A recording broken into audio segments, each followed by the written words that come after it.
Welcome to Combat Sports Talk, a podcast dedicated to UFC and Bellator discussion, the MMA community, and combat sports in general. I'm your host, Ryan Smith, and joining me this week is the double champ, George G-Money Stallworth, and the man that I like to call Raging Turbo Piston Bull, John Keys. You want first? You want first, George? You know what? No, I want first. Okay. First of all, he wrong. Okay. Raging Turbo Piston Bull.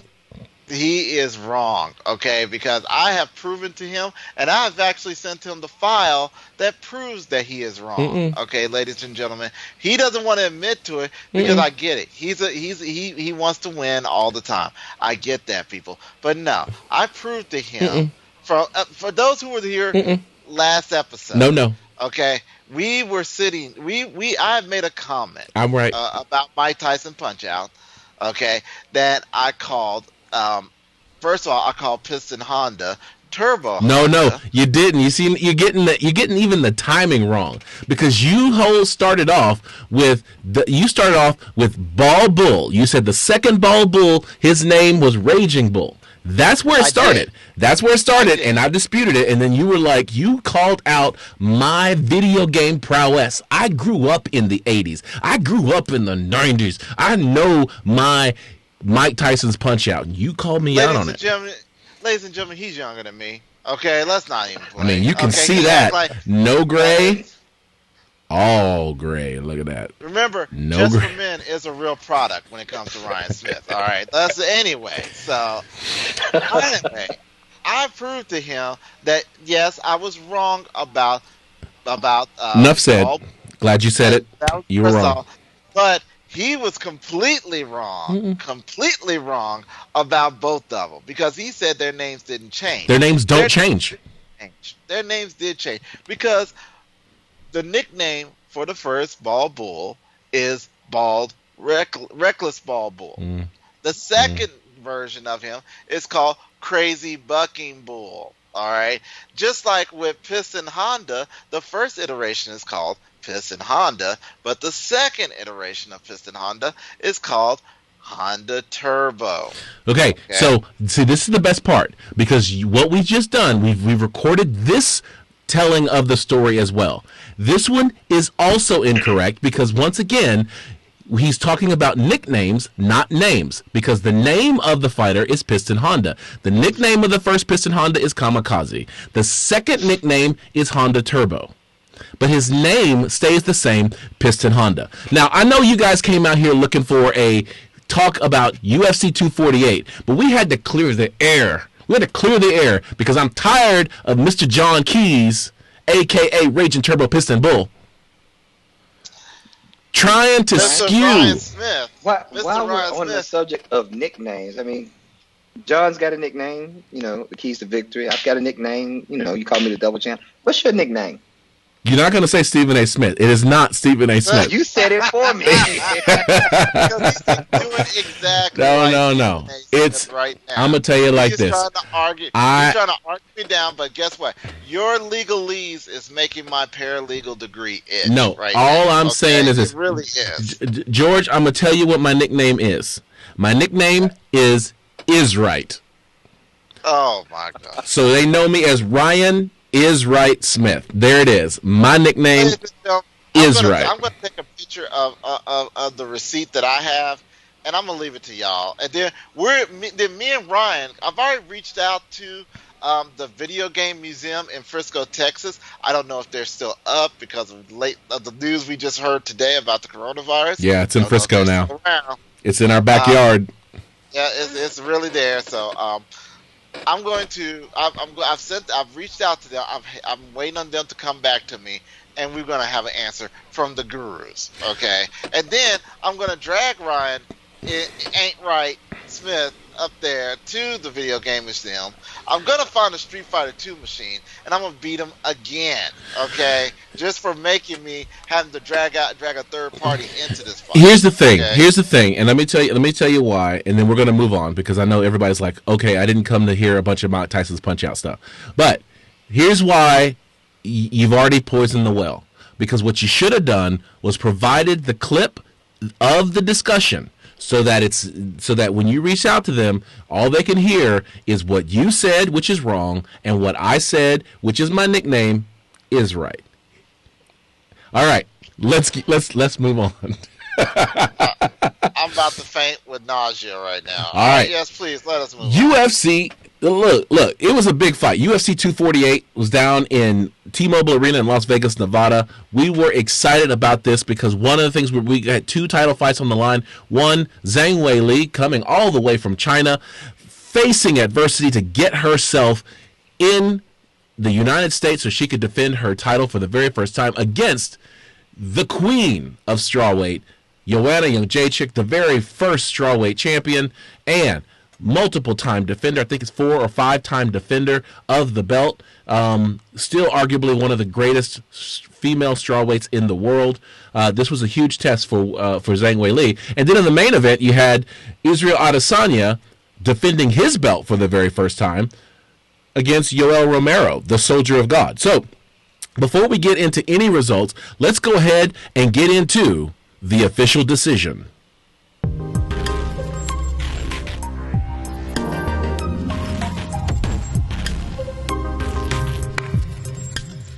This is the official decision. This is where we look at the fights that were this weekend, and we had a wonderful card coming to us live on Saturday, March 7th, 2020, the T-Mobile Arena in Las Vegas, Nevada. It was UFC 248, Adesanya versus Romero. We had 5 fights on the card.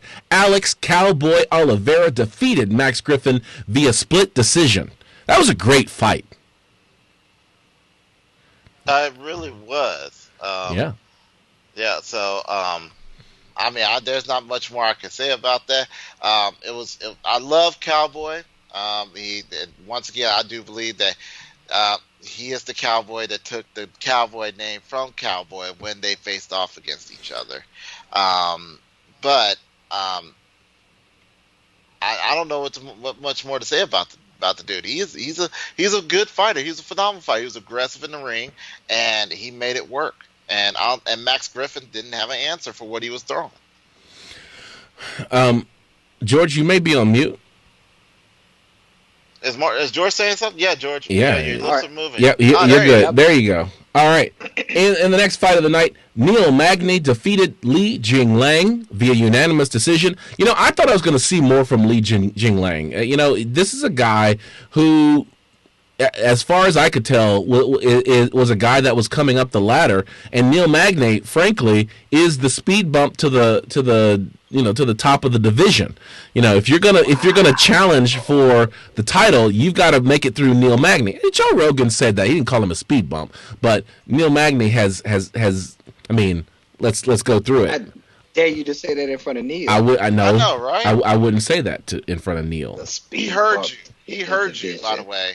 Okay. Meanwhile, you over here just all up on Jingling like you riding his bus. Jingling, right? The dirtiest player in the game. Your mama name you Cassius. I'm gonna call you Cassius. The reason why I said that though, when you start looking at Neil Magny, that's when Rafael dos Anjos came into the division.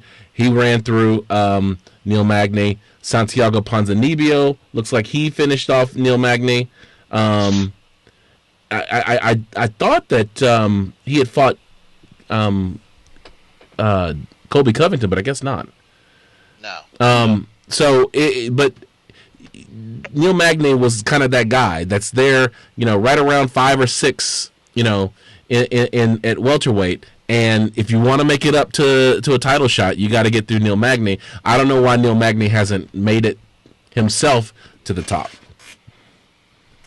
Okay. So you're giving him gatekeeper status. I'm calling him a gatekeeper. Wow. Do y'all dispute that? We're looking at Neil Magny 2.0, man. I think he had a wonderful performance the other night. He's back. I think we're going to see a different Neil Magny. I wonder what his next matchup is going to be.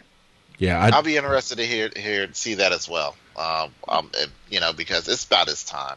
He's been doing this for a while. He needs to start putting together some wins and actually go for a run. All right.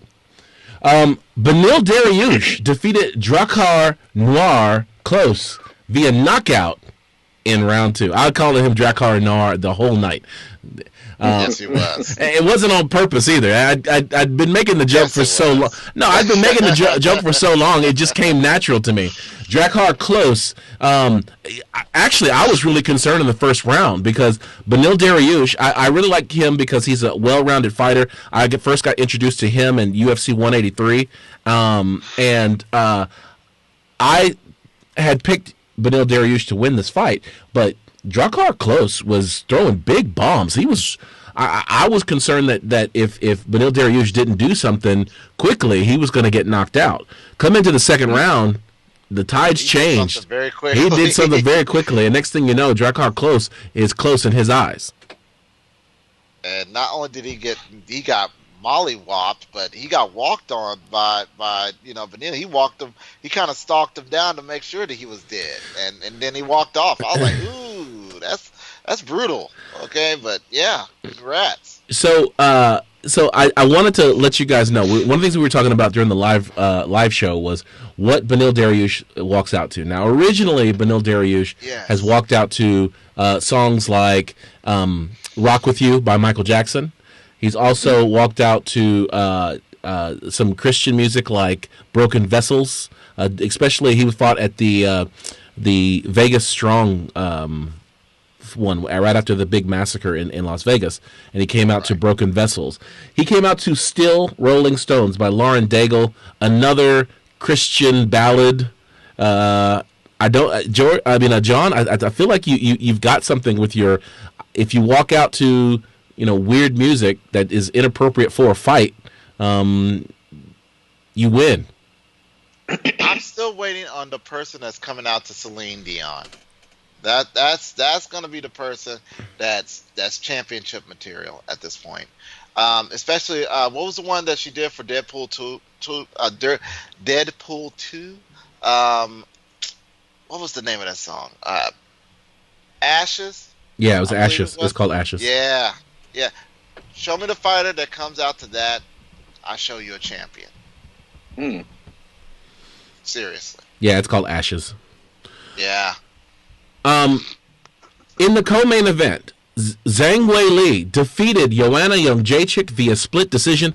Was this a great fight, or was it the greatest fight? I mean, it was fantastic. Go ahead, George. I'll let you take it. It was a great fight, man. I've been hearing people toot this as the best fight of the year already, or the best fight in female MMA history. And it was a great fight. Don't get me wrong. I didn't realize it was up there in that status just yet. Maybe I need to go back and watch it again. But it was absolutely a barn burner. I mean, those girls got after it quick, fast, and there was no filling out process. Sure wasn't. Absolutely not. I mean, these women were it was a dog fight from the get-go. I've heard that this is the greatest women MMA fight of all time so far, and definitely a contender for fight of the year. And guess what? It was earned. I mean, there was back and forth. There was times where you're like, oh, hold on. And then there was times like, oh, my God. I mean, if you didn't go, oh, my God, at least twice in this fight, you might want to get your pulse checked. I mean, seriously. That resting heartbeat of 28 is not good for you.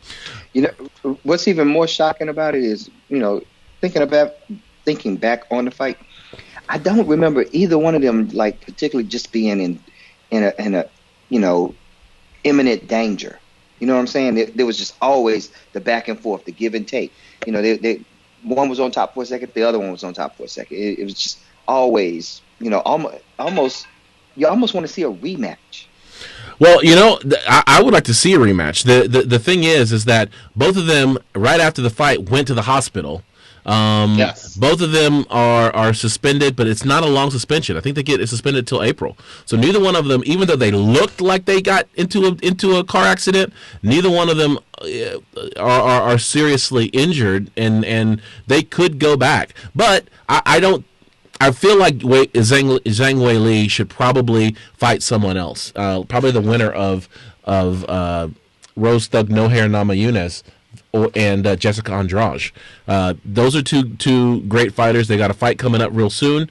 I would rather her get that fight, Joanna fight somebody else, and then come back. An immediate rematch, even though it was a great fight, let's build it up a little bit. Let's see what else what someone else can do versus Zhang Weili. We already know that we've got two very well matched fighters in Joanna Jędrzejczyk and Zhang Weili. But I still want to go back to what resilience Zhang Weili had just to make it through that whole crucible of having the coronavirus in her home nation, having to leave and break camp to go to Thailand, having to break camp there to go to Abu Dhabi, having to break camp there to get to the United States, and then finishing off her camp, and then coming in against one of the most dangerous strawweights, female strawweights in the world. I mean, that resilience on a stage the size of Las Vegas against an opponent like Joanna Jędrzejczyk with her first title defense, she's got a lot of poise. That's what Absolutely. champions do. That's what champions do. And on top of that, dealing with the language barrier. I don't know if you guys saw some of the ceremonial weigh-ins when the boogeyman came out and was talking noise to Weili Zhang, and Weili just shut up. That was the best clip. Yes, and it told a lot though, because even afterwards she said that she didn't know what she was saying, but she saw the fear. She saw fear in her eyes, and which goes to just tell you, when it comes down to just basic instincts, you can tell a person's body language and how it's gonna go. But do you think it was fear, really? I mean, look at the way they fought. Joanna Jędrzejczyk stood toe-to-toe with her. There was no fear. I mean, she ate some huge punches and stayed in the pocket. I mean, against better judgment, I would say. I mean, it was great to have George providing coach's commentary at the fight, because he's like, nope, she shouldn't be doing that. This is not good for her. And she didn't move away. This was not fear. There's a difference between fear and no confidence. Okay, I never once said that she did not have confidence, but I did say that she had fear. Okay, because fear will make you do stupid things. Fear will make you stay in the pocket to try and prove a point that I'm not afraid of this fighter, to try and exert your will over on an opponent. Fear will make you do that. See, for me, I mean, I don't know. Do you agree with that, George? I don't feel like that's fear. I just have a trouble with calling something fear and then having a person then do the opposite of what I would do if I was afraid. If I was afraid, I don't think that I would stand in the pocket. I don't think that I would, take punches and eat punches and try to deliver punches. That just doesn't seem like what fear. That seems like courage to me. So no matter who you are, stepping into that ring, there is a certain level of fear.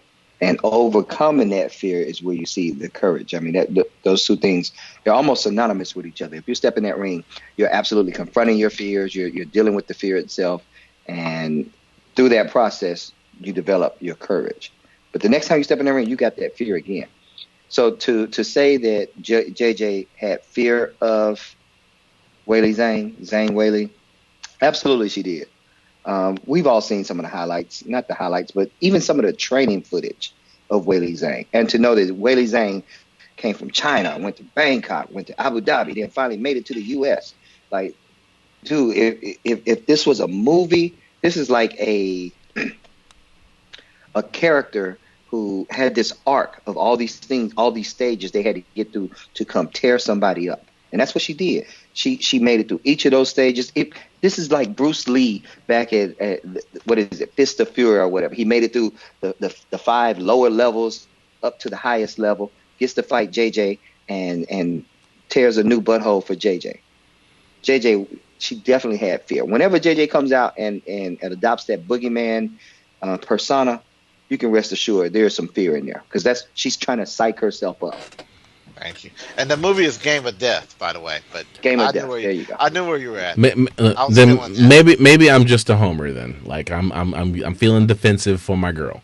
But are you feeling You triggered? feeling Brian? defensive for JJ? You saying she wasn't scared? Yeah, I'm just saying. I don't think she was scared. I think that's the mind game she tries to play. That if she thinks that you're mentally weak, she's going to try to talk mind games. And she's going to try to get in your face, try to get under your skin. That's what she has the done. Whole point. She's looking for other avenues to defeat you other than through her skill set. She's fearful of your skill set, so she seeks to play these mind games with you. And she did do that, and you saw how it backfired and really charged Zhang Weili up. Really charged her. I think that was part of the reason why she was willing to go through 3 different countries just to get to her. We need to look at how often this has backfired for JJ now. Whenever, think about it, man. She talked all that noise to Rose. No, Rose got up on stage and prayed the Lord's Prayer in front of her, and then went out and took that belt. And turned her into it wasn't Rose didn't turn her into the letter L. She just knocked her out. Yeah, that's right. Who turned her? No, Jessica Andrade turned Rose into the letter L. Yeah, she literally handed her an L. But I just want to go back and say that Joanna Jędrzejczyk has 4 losses, right? The first one to Rose, she got knocked out. The second one was a close split decision where Rose walked away the victor. Then she lost to Valentina Shevchenko. I don't think she talked smack to Valentina. I mean, you better not. You better not. And, not to that one. And then and then to Weili Zhang. So I really don't think that there is. I don't think we've got enough data points to say that the trash talk that she does gets under someone's is backfired on her because it. 4 losses. You don't think her trash talk? She didn't trash talk every one of those fights, though. That's all I'm saying. We can go back. She already had losses to Valentina. Yeah. She didn't have any ground to stand on to talk trash. Okay, well then we can't use that as a data point saying that the trash talk backfired because we know it didn't. It backfired on Rose and it backfired on Weili Zhang. Yeah. But it did it because Rose is the only one that it backfired on because Weili Zhang, that was a split decision. Weili Zhang told her to shut up. Yeah. Yes. Shut up. Shut up. Yes, but the point that I'm making is that Weili Zhang won the fight. She went out there and shut her up. But it was a split decision. She almost lost that fight. Call it what you want. She went out there and shut her up. It was 48-47. You can't get closer than that. So in other words, dude, did you see her forehead? Did you see her? I did. It was. She went out there and shut her up. So Joanna Jędrzejczyk did walk away with a big old forehead. Like, I mean, it was like alien brains. It was crazy. I mean, anybody who watched the cartoon Jimmy Neutron, that's exactly what was going on. That's right. Okay. So I felt bad for my girl because her angular face that she has, depending on the angle when she catches you, she can go from beauty queen to kind of mean, and it's like she didn't get any help with that forehead though. So every angle was kind of mean, dude. So here's the thing that I want to end this on because we've spent a lot of time on this fight, and as well we should because it was that great of a fight. In his post-fight press conference, Dana White said that she is on the path to being a star, that they are cultivating her to be a star. And this is the first time that Dana White has ever publicly admitted that he is pulling the strings to create a star. This is something, that, Casey, rest his soul. You killed him. I knew it. No, you killed him. But KC always complained that Dana White and the UFC didn't do enough to make stars out of their fighters. Well, it is clear that there are a chosen few who get the white glove treatment, and what it appears is that Weili Zhang is getting the white glove treatment because they asked Dana White in the press conference if there is a pattern to building a star in the UFC, what's the next step? And what Dana White said is, I got to take her to New York. So what we're going to see is that Weili Zhang is going to end up going to New York. It may be against Rose Thug Hair Namajunas, or it may be against Jessica Andrade in a rematch for the title.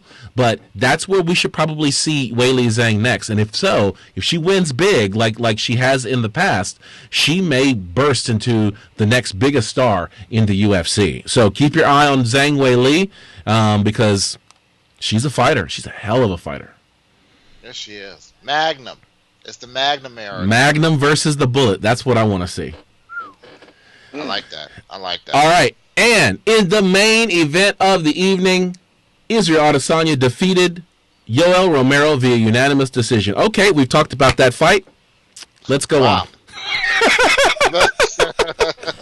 And I'm not gonna fight him on this. Okay. Oh man, it was such a slow fight. Like, it's one thing to have a technical fight, it's another thing not to have action, and I know that there are fans who get frustrated whenever there's a technical fight, and you've got people who are just kind of moving, using the angles, throwing a jab here, leg kick there, and it's very slow and measured. This is not what this fight was. Yoel Romero, in the first 2 minutes of the fight, stands in the middle of the ring like this, not moving, just barely turning as Israel Adesanya circled him, and he would not do anything other than this for 2 minutes. I think that the numbers, I have to go look up the stats, but I think they threw 16 strikes in total. Oh, wow. That's less than what Black Beast and Ngannou threw. So that's scary. But that fight, though, and like Dana White said, it looked good on paper, but everybody else was like, no, let's not do this. All right. This is what happens when you get two people of the same exact style trying to go against each other. We had two counter punchers in the ring at the same time. We should have known this is not going to work. All right. It's just like having two jiu-jitsu fighters on the ground. If you're not about the jiu-jitsu game, you're going to be kind of upset because they're going to be on the ground for 20 some odd minutes trying to get doing a human chess match. It's what we got. Versa, your two great jiu-jitsu guys will decide to stand up all of a sudden, and neither one of them has great stand-up. Yeah. And now they're boxers. Okay. Yeah. So I'm on UFC stats right now. In the first round, they landed a total of 6 strikes. Oh, okay. God. Dude, let me tell you what happened here. All right. Let's break this down. So there's this thing called Cuban Santeria. Oh, here we go. Hit my music. Yeah, it's coming. And Yoel said, yes, play the... Yes, let it play. So Yoel Romero went on an interview and said something about, I think, something to the effect of, he's been studying Israel and he sees these weaknesses and he's got the keys to beat him.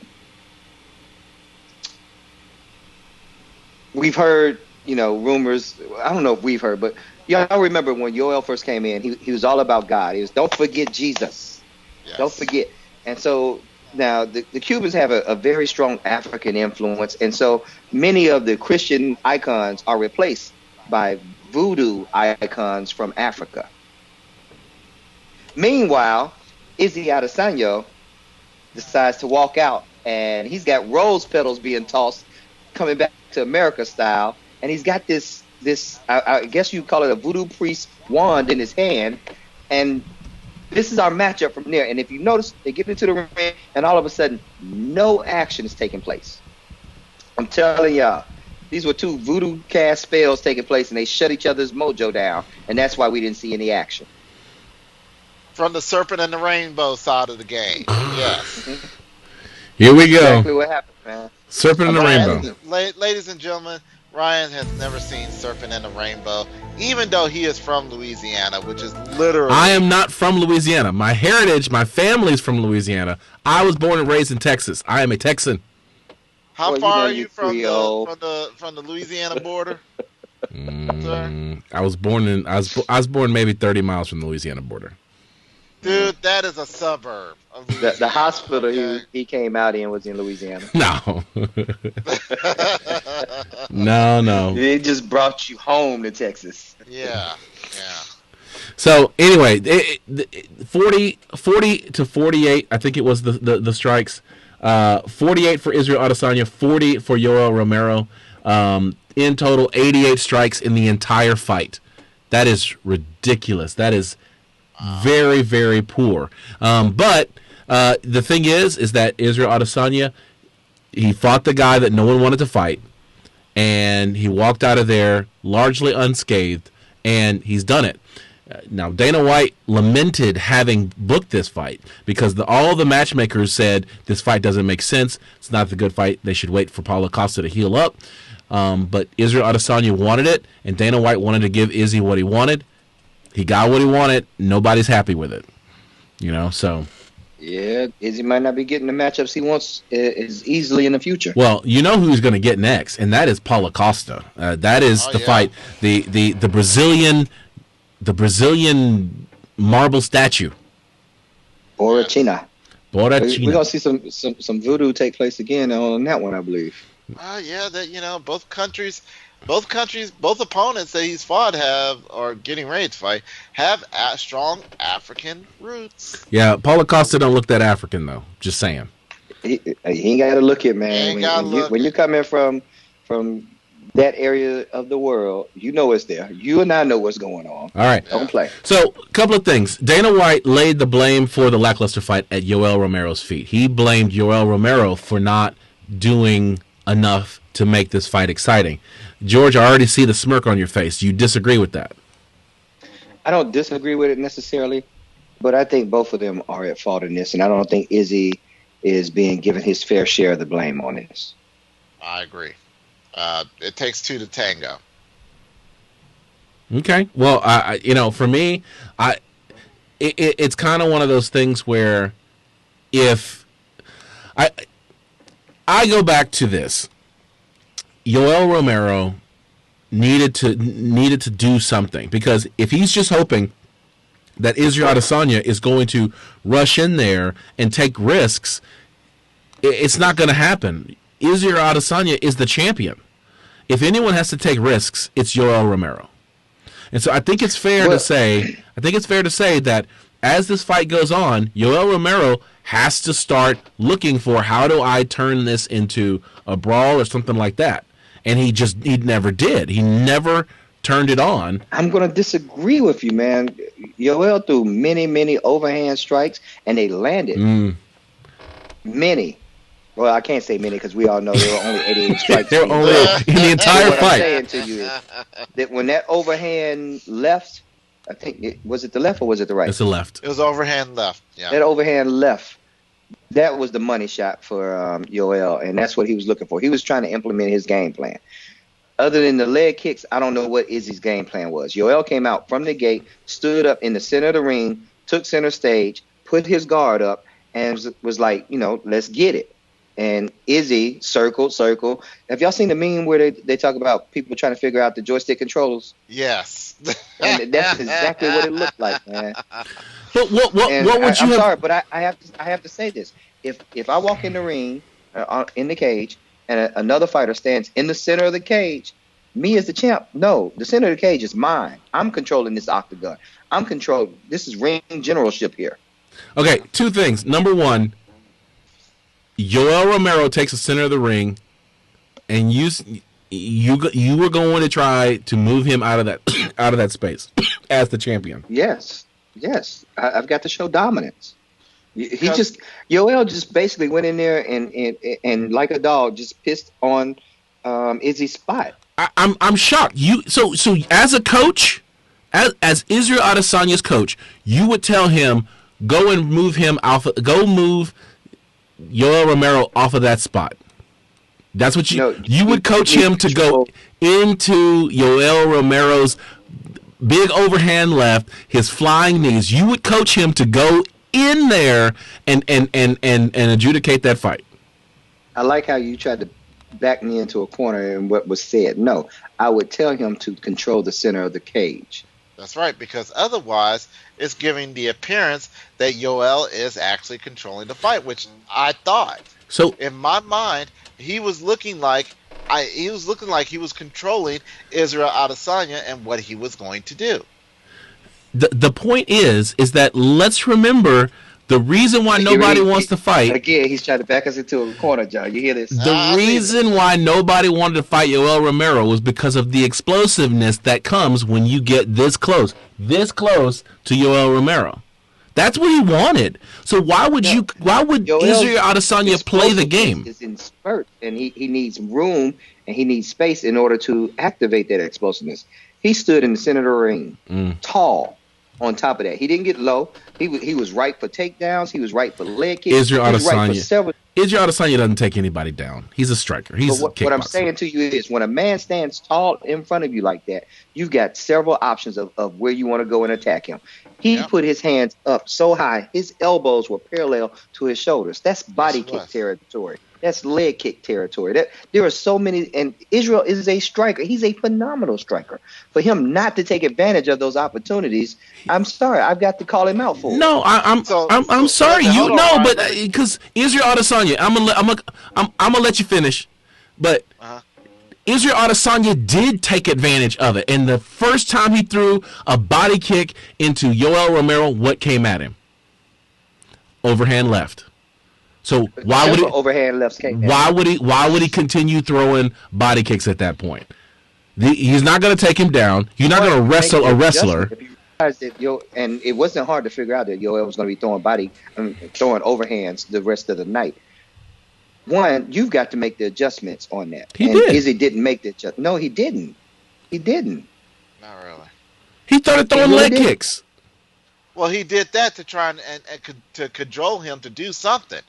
Okay, so this is what I saw. Okay, I saw Yoel.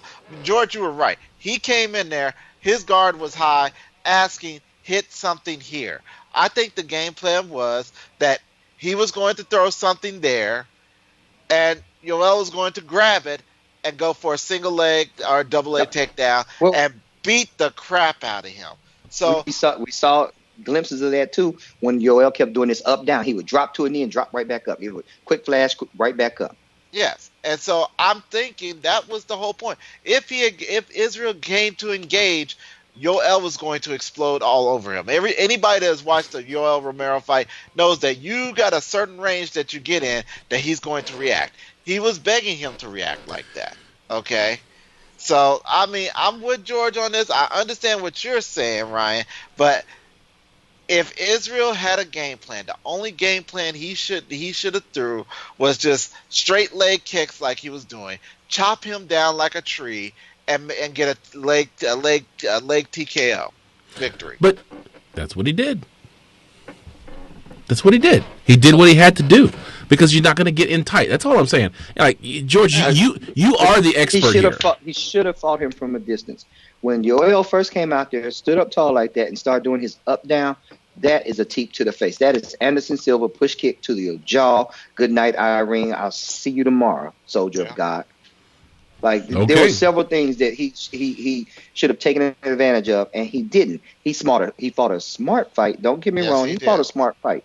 But it was also a lackluster performance. It was boring as hell. It's going to incur the wrath of the average fan. It's going to incur the wrath of Dana White eventually, because Dana gave him this fight hoping that it would be interesting, and it wasn't. So the next time Israel asks for something, Dana's going to be suspect. He's like, dude, I think this was a one-off, though, George. I really do think this is a one-off. But that's the thing, is Dana White does not blame Israel Adesanya for this performance. Secretly, he does. We know Dana. Listen to me. He's mad. I'm speaking to you as someone experienced in this field or whatever. He's not saying it because he's his cash cow. Mm-hmm. Behind the scenes, I'm sure Dana White feels like Izzy could have done some things quite different and should have done some things quite different to make this a better fight. Okay. So, Izzy, don't run up on us, dude. We love you. We love your style. Hopefully you'll do better next week. Listen, all I got to say is Izzy ain't running up on me. I got his back. Dude, don't get me wrong. I love Izzy. I'm not hating on Izzy in the sense that I'm not on his hype train or anything like that. What I'm saying to you is, as a fan of Izzy, as a supporter of Izzy, I expected something quite different from him. He did not give me the performance I was expecting. You know what? It happens. Fighters can have bad nights. Fighters can be off. There was a lot of voodoo being tossed on both parts, so they just canceled each other out. All right, let's move on. I think we can close the book on this one and put it on the shelf because this card is history. Let's move on to Finding the Angles.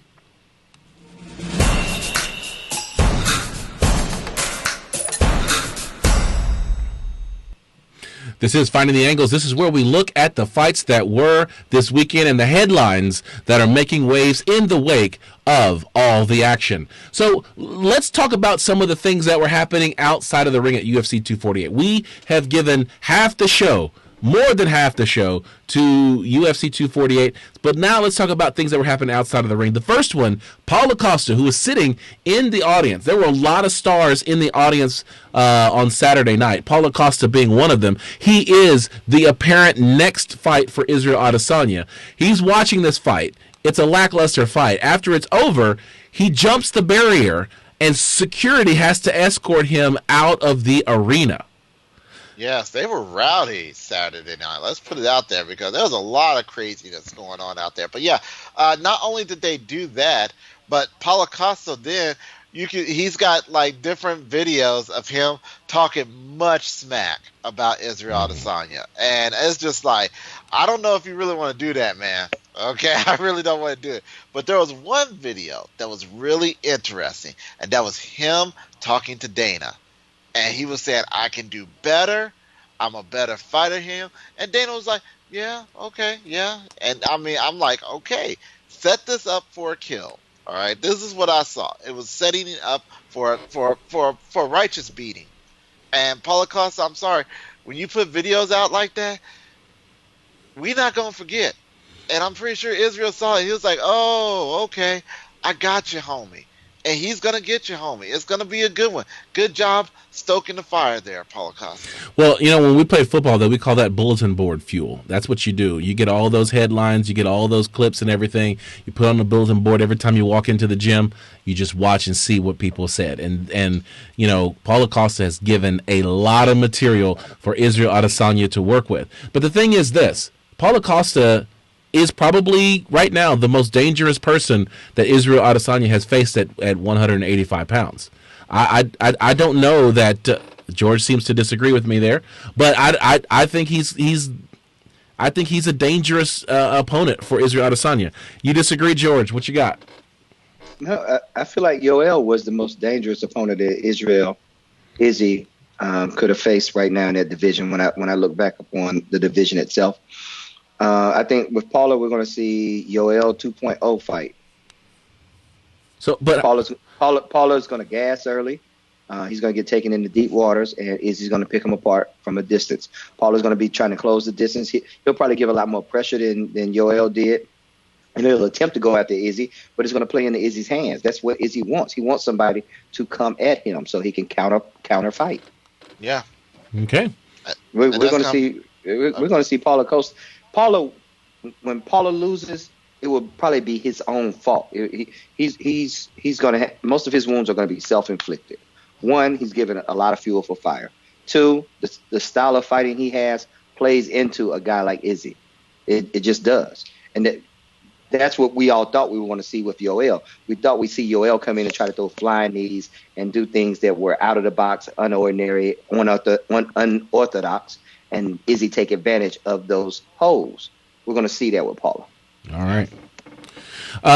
There was an opportunity for Paulo Costa to do a post-fight press conference. Normally, it's for the people who actually fight in the event, but Paulo Costa had an opportunity to talk about it. And what he said was he was told that they wanted him in the ring to do a face-off after Israel Adesanya won. That's why he jumped the barrier, and then was surprised when security escorted him out of the arena. I don't believe Paulo. I think that he got a little heated because there was jawing back and forth, and he was going to make a scene. Security neutralized that because that wasn't the first altercation that was happening outside of the ring.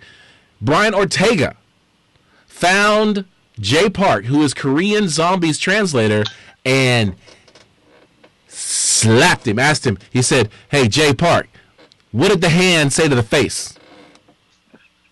Slap. Oh man. Yeah. He told him. He told him he was going to do it. So I don't know why Jay Park got comfortable while he was in that arena, because his head should have been on a swivel. All right. Why Jay Park got comfortable? He was there to watch a fight. He was there to do translations for Korean Zombie. He was not there to get into an altercation with Brian Ortega, who, let's just think about this. The reason why he got upset, and this is allegedly, the reason why he got upset was because he didn't like the translation that Jay Park did when translating for Korean Zombie. So let's just go into the minds of a Brian Ortega. Korean Zombie says something in Korean. Jay Park takes that Korean and translates it into English.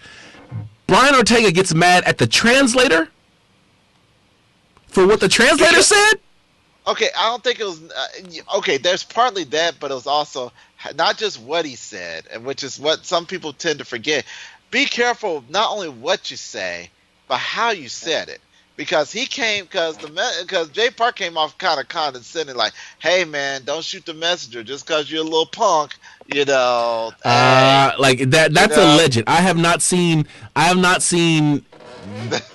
anything that says that Jay Park instigated based upon his translation.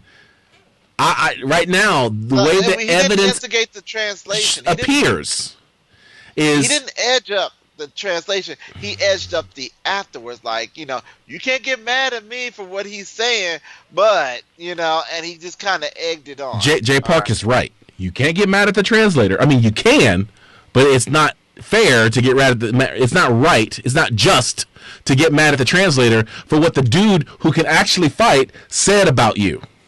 Oh, Jay Park. I thought Jay Park trained as well. Jay Park trained. Yeah, but I mean, it's like saying, okay, somebody who trains but doesn't actually fight. You got in a gym, you got a lot of people who just train for the sake of learning the martial art and to get in shape and things like that. And then you got people who are battle hardened and ready to go into the cage. Korean Zombie is the battle hardened, ready to go into the cage. Brian Ortega, battle hardened, ready to go into the cage. Jay Park, he's a pop star. Okay, question. Come on. Is there a difference between the block from a person that just trains from a block that's a battle hard veteran? Because last time I checked, putting up your hands to block still works on either side. Okay? So that's what he should have did. First of all, should have kept his head on a swivel. All I got to say is it's suspect already that Brian Ortega would see Korean Zombie and Jay Park at the event, be there for 2 hours, wait for Korean Zombie to walk himself to the bathroom before approaching Jay Park and slapping him. All I'm saying, this is like what I said before. When I say I'ma slap you when I see you, I'ma slap you when I see you. Okay, so under that without your fighter, yeah. I'm not. If you're with your boys and I see you, I'm gonna come over there and slap you, and then there may be consequences and repercussions. Okay, so by that same theory, that means Khabib performed the hoe move when him and his boys came up on Artem Lobov and had him hemmed up for real. Now, normally I would agree with you, but I don't want Khabib Nurmagomedov and his boys to roll up on me.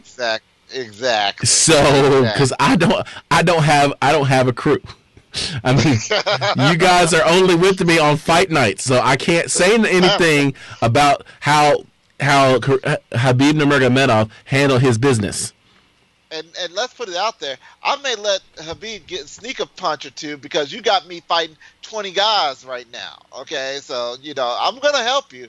I'm gonna take an L, but you're gonna take a couple of punches from me having to take this L. All right, just so you know. All right. So all I'm saying is that this fight is going to be an interesting fight because Brian Ortega was supposed to fight Korean Zombie anyway, and now Korean Zombie has a reason to be upset about this.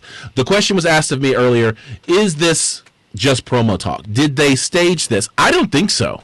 I don't see Korean Zombie being the type of person to create or to be the type of person that wants to create some type of havoc, especially in public, especially the way that this happened. This seems very genuine. I don't think this was like Masvidal and Usman at the Radio Row at the Super Bowl. Oh, I thought, and let's. Oh, go ahead, George. Go ahead. I'd be interested in hearing the actual verbal exchange between Brian Ortega and Jay Park right before the slap happened. Like, I can't see a fighter as polished as Brian Ortega just really snapping and losing it and decided, oh, I'm going to slap a pop star. Okay, so let's talk about that for about how much time I got? You got 30 seconds. Okay, so once again, this goes back to the whole Gracie thing. Okay, Brian Ortega is a Gracie fighter. They are crazy. They're crazy savage warriors. He said he was going to get him. He did the G move. He said he was going after Jay Park. He didn't say anything about the Korean Zombie yet. So he waited till he walked off. He's like, I'm getting him now. So he did the G move. He told him, I'm going to find you. I'm going to find you. And when I do, when I find you by yourself, I'm going to do it. If any of us did that out in the streets, like, man, you talk crazy to me, I'm going to find you by yourself, and it's going to be you and me. That's exactly what you're going to have to answer for those words. Exactly. That's exactly what happened. Brian Ortega did a G move in skinny jeans. Don't kill me. I don't know if it's G. You might need to go to the next letter because you don't do that. You don't wait for it. You don't know what was actually said. Okay, I'm just saying. I'm pretty sure we could have been. That conversation, he could have just went over and was like, "Hey, dude, what you got to say now?" And Jay Park went to jaw jacking at the mouth, and Ryan was like, "Oh, really? Meet my hand." All right. we don't know, and that's what I'm saying. I have a hard time believing that someone, like I said, is polished and someone who's on an upward rise, an upward trajectory in the UFC as Brian Ortega would just out of character. We've never heard about him, doing anything like this before. Check his friends though. Remember who he good friends with? Diaz brothers. Stop. That's what it was. He did a Stockton slap. It was a Stockton slap. That's what it was. That's a day. When you got Diaz brothers with you, dude, and I'm not saying they were there or not, but when you hang with them, hey. The one thing I got to say, though, is this. I believe that Nick Diaz and Nate Diaz would have walked up and slapped Jay Park with Korean Zombie there and might have handed out a couple of slaps on Korean Zombie just for standing by him. Yeah, because they would have rolled two. They would have rolled two up in there. Yeah, they might have walked by slapping everybody in the row on the way to Jay Park. They would have given the Oprah treatment. You get a slap. You get a slap. You get a slap. Slap you too. We talked about the leg kicks that Israel Adesanya gave to Yoel Romero. One person who is the master of the leg kick is Edson Barbosa, who is asking to be released from the UFC after a 10-year run. He's basically saying, listen, it's been a good run. I've made a great career here, but it's time for me to go. I want you to release me from my contract because, frankly, there is no path forward for Edson Barbosa in the UFC. The welterweight, he's welterweight, right? He's lightweight. The lightweight belt is tied up because you got Habib, you've got Tony Ferguson, you got Conor McGregor, you got Justin Gaethje, you got a lot of guys up there at the top. And Edson Barbosa, I don't think there's enough air for him to be able to carve out another run at that title. The best thing for him to do right now, I think, is to seek life elsewhere and to try to get a run before his career ends somewhere at Bellator or ONE FC or maybe even PFL. What do you guys think about that? Not a bad idea, and probably a financially sound one as well. Edson Barboza is 34 years old. I think I would like to say that he could hold out for at least another year. But hey, if somebody's in his ear, say Scott Coker, saying, "Hey, I got this money over here and this belt if you want it," I'm not mad at him. Okay, because Edson Barboza is a talent. He is a blue chipper. All right, I would love to see him go someplace else and be the champion that we know he is. All right, so if he does, hey, good luck with Edson Barboza. Okay, good luck with you. you're a phenomenal talent. Go show us what you can really be. All right. So, I have never been a big fan of Paulo Costa. I know we're kind of jumping around, but I've never been a big fan of Paulo Costa until today. Because the video was released of him knocking out Logan Paul.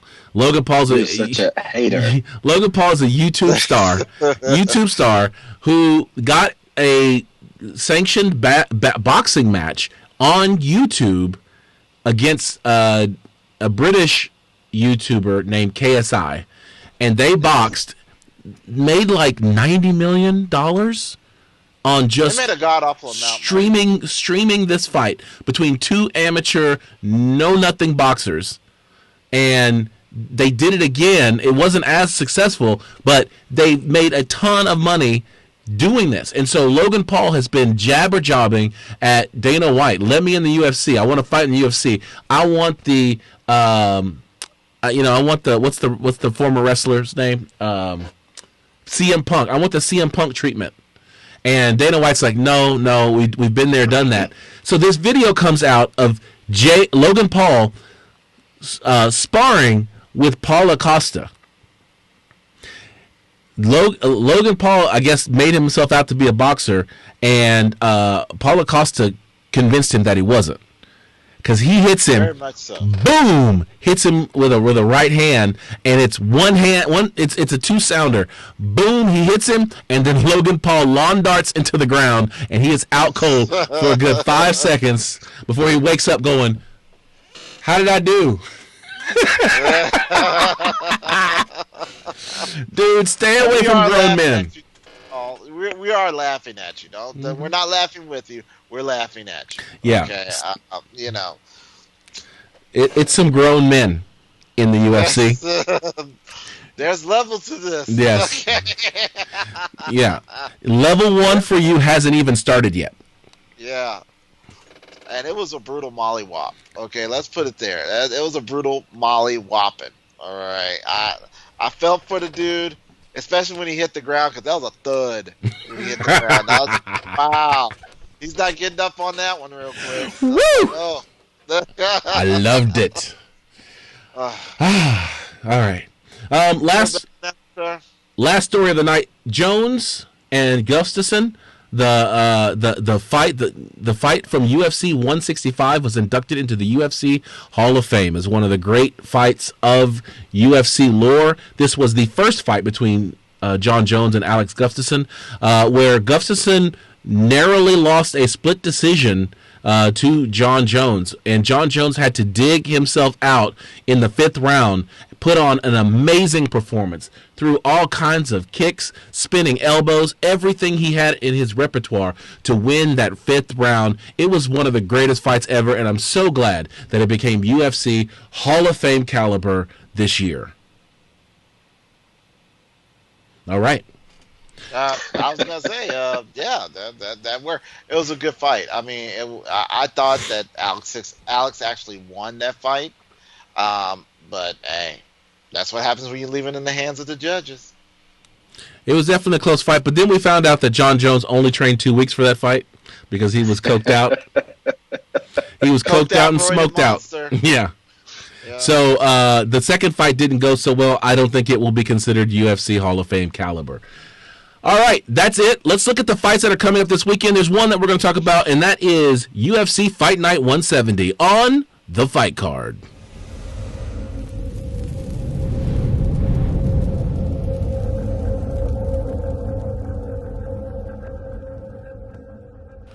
This is the fight card. This is where we look at the fights that are coming up this weekend, and the main one we're going to talk about is UFC Fight Night 170, Lee versus Oliveira, Saturday, March 14, 2020, in the Nelson Gymnasium in Brasilia, Brazil. So we've got 6 fights on the card. Bruno Silva versus David Dvorak. We've got Johnny Walker. I thought he was hurt. But they actually cleared him. They think he's ready. All right. They think he's ready. Well, he's fighting Nikita Krylov. You got Renato Moicano versus Damir Hadzovic. You've got Amanda Ribas, or maybe that's Hebas, versus Ronda Marcos. Damian Maia, the most dangerous welterweight in the world, is fighting Gilbert Burns. And in the main event, Kevin Lee versus Charles Oliveira. So let's go ahead and pick the co-main and the main here. Flash fight picks. So we'll start off with you, George G-Money Stallworth. Damian Maia versus Gilbert Burns. Who you got? I'm going with Damian, man. All right. John. Any man that takes time off from the police to fight in the UFC, I'm picking. Okay, especially Brazilian police. Damian Maia. All right. Well, like I said, I build him as the most dangerous welterweight in the world. He's one of those fighters that he's not the champion, but he's that guy that you don't want to fight because he is that only guy that runs the option in a pass-only league. He is that guy that has that Brazilian Jiu-Jitsu at such a high level, you don't want to go to the ground with him. And because he can get you to the ground so easily and wrap himself around you and submit you, that he is the guy that nobody really wants to fight. And so I got Damian Maia in this fight. We're going with Kevin Lee versus Charles Oliveira. I don't know who I started with last time. Who did I start with? Me. Okay. I'm going with the Motown Phenom. By way of Vegas now, Kevin, the man Lee. All right. John. This is Kevin Lee's first headliner, or is it second? Well, he had a headliner with Tony Ferguson when they were fighting for the interim lightweight title. Oh, yeah, that's right. So I'll give it to Kevin Lee. We'll see what he seems to be more focused. He seems to be rededicated. So let's see what he does. I'm going to go with Kevin Lee on this one as well. I know that it's not just because John picked it that I'm picking the same as John, because John was perfect at UFC 248 with 6 correct picks. Wow! But I'm going to do it because John picked this. No, to be honest, I have not been on the hype train of Kevin Lee. I really have not been a fan of Kevin Lee, mainly because of his persona, not necessarily his skill. I had him picked to lose in his last fight. I forgot who he fought. I thought it was Gilbert Burns, but I could be wrong on that. But anyway, Kevin Lee really impressed me because of his wrestling. His striking has gotten way better. So I like Kevin Lee in this fight. I think he's going to pull it out. But if you guys want to know what we think about all the fights on the main card, then follow us on Verdict, because that's where we make our picks, and we'll be making our picks for this fight this weekend. Follow us on social media. On Instagram, I'm at Combat Sports Talk. John? I'm at Keys to Victory. And George? Darkside_MMA_. All right, Darkside MMA. You can find our website at www.combatsportstalk.com. We are on all your favorite podcasting platforms and all your streaming platforms as well. So you can find us on YouTube. You can find us on Twitch, Daily Motion. We are on Periscope. We are everywhere you want to be. We're like a Visa card.